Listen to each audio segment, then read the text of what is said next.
दिखा है मीडिया बस जोरदार ताली।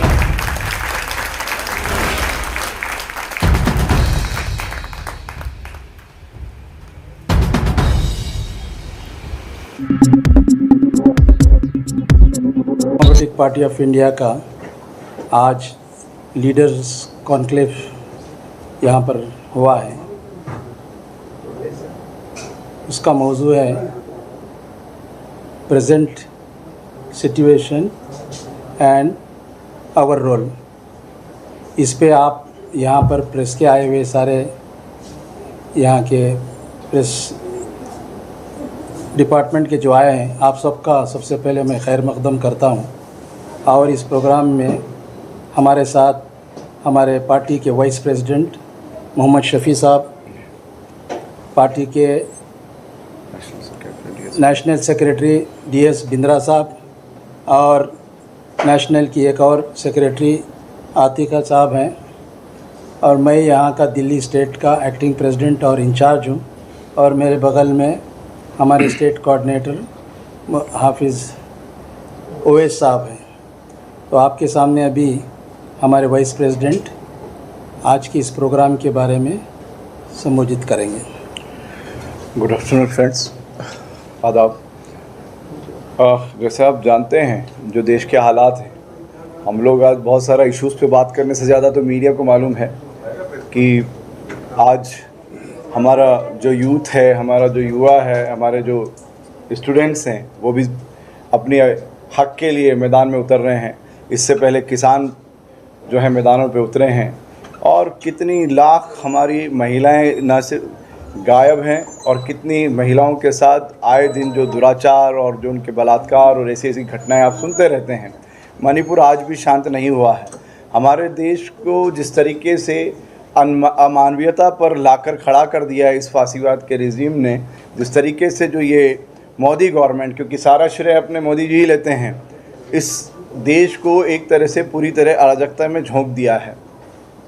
ऐसा एक इंटॉलरेंस का माहौल बनाया है इंडिया के अंदर, और ख़ास तौर पर जिस तरह से एक कम्युनिटी को लेकर जिनको दिखाया गया कि मुस्लिम में इंटॉलरेंस होता है, तो आप देखें कि इंडिया के अंदर आज पूरे देश में अगर कोई टॉलरेंस या देश को अगर बचाने के लिए सबसे आगे बढ़ रहा है, जिनके मुद्दे बताए जाते हैं, जिनकी अलग अलग जो उनकी शरीयत होती है, या उनके जो मुसलमानों के अपने इश्यूज़ होते हैं, उनकी जो इबादत गाहें हैं, जो उनके अपने गरीब लोग हैं, उनकी जो बिल्डिंगों को बुलडोज किया जाता है अगर वो प्रोटेस्ट पे हैं। तो दो चीज़ें एक साथ मैं आपसे बात करना चाहता हूँ कि मेन मुद्दे क्या हैं। आप अगर NCRB का अगर डाटा उठाएंगे, चाहे ChatGPT से उठाइए, चाहे गूगल से उठाइए, आज भी सबसे बड़ी समस्याएँ हमारी महिलाओं की हैं, यहाँ के किसानों की हैं, यहाँ के ट्राइबल्स की हैं, यहाँ हमारे माइनॉरिटी के बाकी जो हमारे भाई क्रिश्चियंस और सिख हैं, उनकी बड़ी समस्याएं हैं। उनके साथ और भी बहुत बुरा हो रहा है। ट्राइबल्स को जिस तरह से मारा जा रहा है, आप मणिपुर का से बड़ा क्या लेंगे? जिस तरह से हम लोग यहाँ गाज़ा फ़िलिस्तीन की बात करते हैं, हमारे देश में इन्होंने मणिपुर को वही जगह पर लाके खड़ा कर दिया। आज तक भी अनरेस्ट है वहाँ पर। कितना टाइम वहाँ पर जिस तरह से इमरजेंसी लगाकर हमारा प्रेसिडेंट रूल चलाया है, देश पूरी तरह से एकदम खोखला हो गया है। और देश के सामने ये लोग ये बताना चाहते हैं कि यहीं का यहाँ पर अगर कोई मुद्दा है, बड़ा मुद्दा है, तो मुस्लिम मुद्दा है। तो हम लोग ये जो हमारा कॉन्क्लेव है पूरे इंडिया के अंदर, इसी तर्ज पर पूरे इंडिया के अंदर हम लोग कॉन्क्लेव जो है चला रहे हैं। डायरेक्ट हम लोग नेशनल लीडरशिप वहाँ जा रही है, और हमारे जो जितने भी असेंबली के लीडर्स हैं, डिस्ट्रिक्ट लीडर्स हैं, स्टेट लीडर्स हैं, उनके साथ डायरेक्ट बात कर रहे हैं कि देश को इस वक्त में हमारा जो संविधान कहता है, जो यहाँ के पूरे 18 से लेकर स्पेशली 14 से आप तो उठा लीजिए, 14 से लेकर 29 तक के जितने भी आर्टिकल हैं, उसका वायलेट कर रही है गवर्नमेंट, और जो कानून ला रही है गैर कानूनी तरीके से लेकर आ रही है। देश के अंदर जो असल मुद्दे हैं, लोगों के रोटी कपड़ा मकान स्वास्थ्य शिक्षा, जो फंडामेंटल राइट्स है, उस पर ये सरकार बात नहीं करना चाहती, ये लोग डराना चाहती है। आप देखिए अभी जिस तरह से स्टूडेंट्स प्रोटेस्ट किए, उनका राइट है।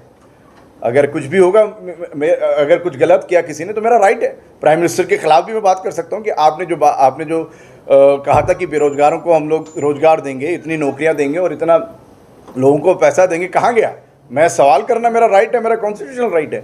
बच्चों का भी राइट है कि उनकी शिक्षा के साथ क्या हो रहा है, उनकी जो नीट प्रणाली है, या जितने भी नेट के सिस्टम में जिस तरह से पेपर लीक हो रहे हैं या पेपर कराए जा रहे हैं, उन बच्चों ने प्रोटेस्ट किया। प्रोटेस्ट के बाद उनको ठीक है कि सब एक आदमी को हटा के दूसरे आदमी को लिया है जो कि खुद कंट्रोवर्शियल है। आपको मालूम है प्रधान जी को हटा के जिस तरह से जोशी जी को लाया गया वो तो खुद कंट्रोवर्शियल है। महिलाओं की इज्जत तक नहीं आती, उनको लेकर आ गए। उसके बाद क्या किया, वो जो लोग वहाँ पर जो बच्चियाँ थी घर घर में जाकर किसी को किराए जो घर में रहती थी वो मकान मालिक ने उस बच्ची को बाहर निकाल दिया। किसी बच्चे को डराया जा रहा है, तो ये देश के अंदर फैलाया जा रहा है। इसलिए social democratic party of India की सबसे बड़ी जिम्मेदारी बनती है, social democratic party of India की सबसे बड़ी जिम्मेदारी बनती है कि देश के अंदर जो अनरेस्ट है हमें ज़मीन पर आना पड़ेगा, लोगों की आवाज़ उठानी पड़ेगी। और ये एहतजाज सिर्फ ऐसे नहीं, सियासत के अंदर आपको ऐवानों तक जाना पड़ेगा। आपको पार्लियामेंट के इलेक्शंस हो, आपको असेंबली के इलेक्शंस हो, आपको जितने भी कॉरपोरेशन के इलेक्शंस हैं या पंचायत के इलेक्शन हैं, उन सब इलेक्शंस के अंदर मुस्तैदी के साथ लोगों की आवाज़ उठाकर वहाँ पहुँचना पड़ेगा। जब आप पंचायत में जाएंगे, जब आप असेंबली में जाएंगे, जब आप पार्लियामेंट में जाएंगे, तो लोगों की आवाज़ ईमानदारी के साथ उठा सकते हैं। क्योंकि जितनी भी मैंने बताया, आप देखिए जिनको वोट दिया है, ये भी बताया हमने हमारे कैडर्स को, हमारे लीडर्स को, जितने आपने वोट दिया है वो वोट का हुआ क्या है। आपने सेकुलर पार्टी के नाम पर कम से कम 40 से 60 मेंबर ऑफ पार्लियामेंट बीजेपी में चले गए। अभी आप देखिए टीएमसी के पार्लियामेंट जो जितने भी आप लोगों ने जिताया मेंबर ऑफ पार्लियामेंट कहाँ हैं, बीजेपी में चले गए। 400 से ज़्यादा एमएलए बीजेपी की पार्टी में चले गए। तो जिन पार्टीज़ को आप ये सोचकर वोट दे रहे हैं कि यहाँ का सेकुलरिज्म, यहाँ का जो फैब्रिक, हमारा जो गंगा जमनी तहजीब को बचाएंगे, ये लोग नहीं बचाएंगे। ये लोग सब पॉलिटिकल इंडस्ट्री हैं, सब फैक्ट्री हैं। इनके पास एक विरासत है जो इनके पिताजी ने दी है, दादाजी ने दी है। जैसे अभी मुलायम सिंह जी की विरासत, भाई उनकी फैक्ट्री क्या फैक्ट्री है ना, और बाप बेटा उन्हीं को देता है, बाद में बाप जो बेटे को देना है तो अपनी फैक्ट्री को देता है। ऐसे ही यहाँ पर जो ये पॉलिटिकल इंडस्ट्रीज चला रखी है, देवेगौड़ा जी ने कुमार स्वामी जी को दे दी, और इसके बाद में लालू जी ने अपने तेजस्वी को दे दी, और जो वहाँ के अपने ओवैसी साहब उनके दादा से, वालिद से उनके पास आ गई। ऐसे ही हर पार्टी यही कर रही है कि एक एक फैक्ट्री बना रही है, लोगों के लिए सीरियस नहीं है, लोगों के आवाम के मुद्दों को लेकर सीरियस नहीं है। इसलिए social democratic party of India हर एक पॉलिटिक्स के अंदर, पॉलिटिकल संस्थानों में जाकर अपनी आवाज़ उठाएगी, जीतेगी, वोट लड़ेगी।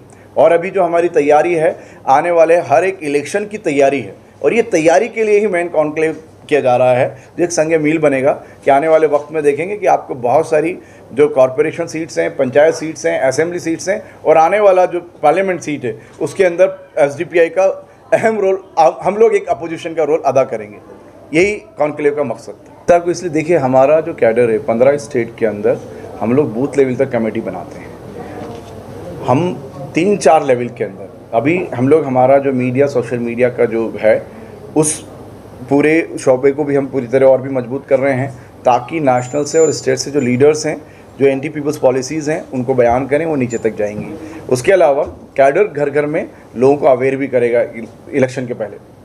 हमारा रुख साफ है भाई। सबसे पहले हमारा ब्रास नोट, हमने स्टूडेंट्स के मुद्दों के साथ हमेशा और बल्कि हमारा जो यंग डेमोक्रेट्स हमारा शोबा है वो भी उनके साथ खड़ा है। और इवन कि जिस दिन हम सोनम वांगचुक जी से मिलने का टाइम था, उसी सुबह उनको उठाया गया है, इसलिए आपको नज़र नहीं। मैंने एक बात कही कि आप एनसीआरबी का डाटा उठाएंगे तो दिखाया तो ये जा रहा है कि फासिस्ट गवर्नमेंट तो दिखाना चाह रही है कि यहाँ पे सारा मुद्दा मुसलमानों का है। हम कह रहे हैं कि हम तमाम मजलूमों को, गरीबों को, दलितों को, आदिवासियों को, हमारे बाकी माइनॉरिटीज़ के, हमारे सिख भाइयों को, बुद्धिस्टों को, सबको साथ लेके सबके मुद्दे उठाने पड़ेंगे। सिर्फ जज्बाती करने से नहीं होगा कि एक तरफ जोर से जय श्री राम बोल दिया और एक तरफ जोर से अल्लाह अकबर बोल दिया। मसला हमारे देश का है, यहाँ की आवाम का है, लोगों का है, ये समझना पड़ेगा।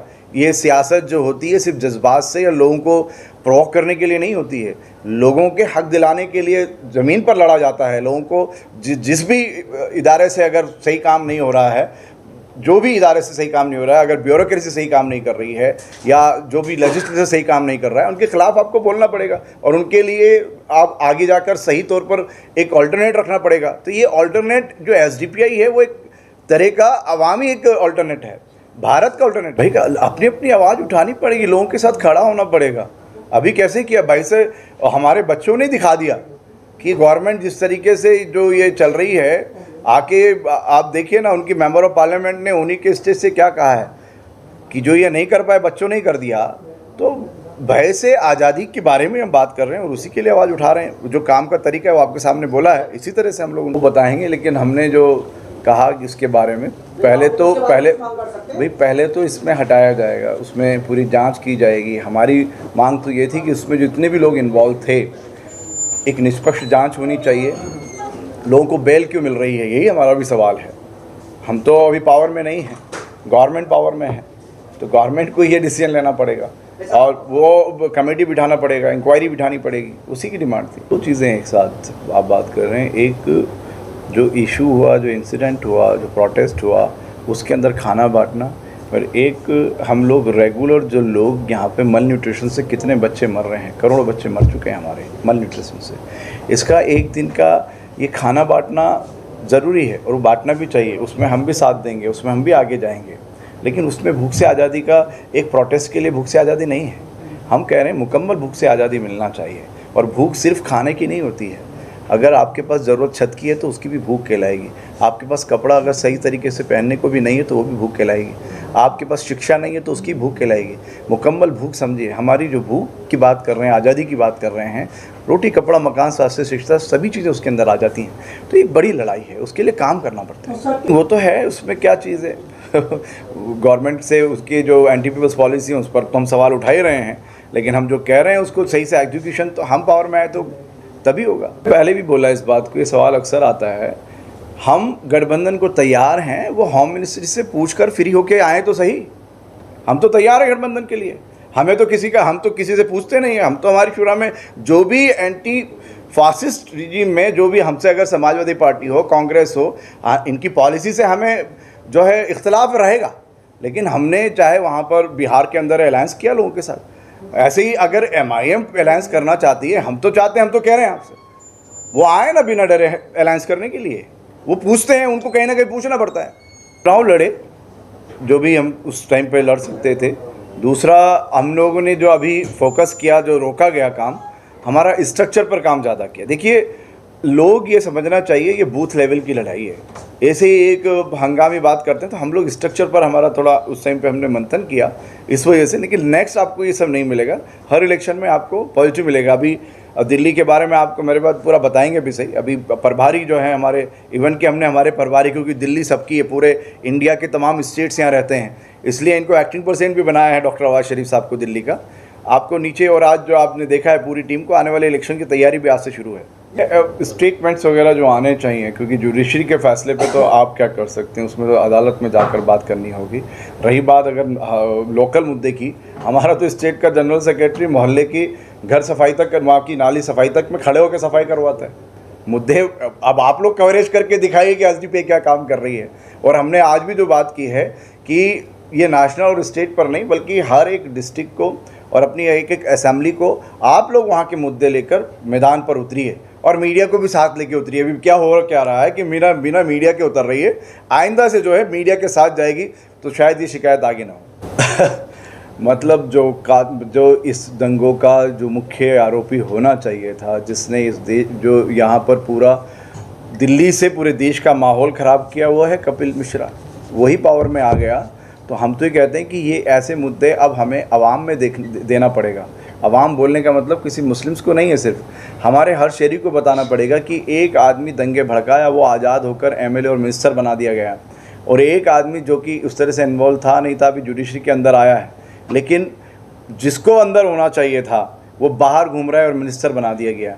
यही नहीं है, इनकी फितरत है। हेमंत कुमार बिस्वा शर्मा क्या किया है? हेमंत बिस्वा बाकायदा कहा है, वो आदमी जेल में जाना चाहिए था कि अगर कोई मुस्लिम 5 रुपया रिक्शे का मांगे तो 4 रुपया दो और परेशान करो। ये लोग वहाँ के CM बने हुए हैं। शुभेंदु ने क्या कहा था अपने इसको यहाँ गाजा बनाने के लिए? और कौन है शुभेंदु? कौन है ये BJP जो इन लोगों को जो बोलने का हक दे रही है? वही शुभेंदु है जिसको खुद अपनी BJP ने वेबसाइट के अंदर उसकी करप्शन की वीडियो चलाई थी, और वही आज जो प्राइम मिनिस्टर जिसके खिलाफ बोले थे, आज वही शुभेंदु अधिकारी को बना दिया। तो ये तो अभी जिसकी लाठी उसकी भैंस वाला काम कर दिया इन्होंने। और हम कहते हैं कि संविधान की लाठी आएगी तो तब ये देश सही से चलेगा, समय लगेगा। 2014 के बाद में इस मुल्क को इस तरह से बनाया गया है कि यहाँ के एजेंसीज़ को पूरा अपने कंट्रोल में ले लिया है, चाहे वो IB हो, CBI हो, ED हो, कई अंगों को उन्होंने ले लिया है। यहाँ तक के अदालत में भी इन्होंने अपने अंडर में ले लिया है। तो फैसले जो हो रहे हैं वो आवाम के सामने हैं। खालिद 5 साल से जेल में है, उसका एक छोटा सा बयान या कुछ हो, वो कोर्ट फैसला लेगी। आज तक उसको बेल नहीं मिल रही है। लेकिन कातिल बिल्किस के कातिल को रिहाई किया जाता है और उनको एमपीज़ फूल मालों से स्वागत करके उनको नवाजा जाता है। हकीकत ये है, आप कह रहे हैं ताहिर के साथ भी वही हो रहा है जो खालिद के साथ हो रहा है। एक सिस्टम ही पूरा बदल गया है, पूरे सिस्टम को इन्होंने कब्ज़ा कर लिया है। इसकी वजह से करें, लेकिन हम है बोलकर चुप नहीं बैठ सकते। अदालत में आज भी इंसाफ पसंद, हक़ पसंद जजेस हैं जो दे रहे हैं। आपको मालूम होगा कि हमारे बारे में महाराष्ट्र में हमारे जो वहाँ के जनरल सेक्रेटरी को इनको शहर से दरबदर कर दिया गया था। उसमें क्या उनका कसूर था कि उन्होंने नारे लगाए थे, सरकार के ख़िलाफ़ नारे लगाए थे, बीजेपी के ख़िलाफ़ नारे लगाए थे, अमित शाह के ख़िलाफ़ नारे लगाए थे। और नारे जो बाबरी मस्जिद के बारे में कहा गया था कि ये जो हुआ गलत हुआ, उसको लगा के कई एफआईआर दर्ज करके उनको शहर बदर करने का ऐलान होता है। लेकिन वहाँ के जज, उन्होंने क्या ऑर्डर दिया, आप सब अखबार वाले जानते हैं कि उन्होंने कहा कि किसी के ख़िलाफ़ नारे लगाना इसको जुर्म नहीं माना जाता और उनको बाइज़्ज़त रिहा किया। ऐसे अच्छे हक़ पसंद और हॉनेस्ट जजेस हैं, सिस्टम है। तो हमारा भरोसा आज भी सिस्टम पे है। लेकिन सिस्टम में बैठने वाले वो अगर कम्युनल हैं तो हम उसको क्या करें? उसको करना है तो हम सत्ता में आना है, हमारे बच्चों को जो है तालीम में लाना है, जजेस बनाना है, अच्छे लोगों को जुडिशरी में लाना है। एक लंबा काम है, वो करेंगे।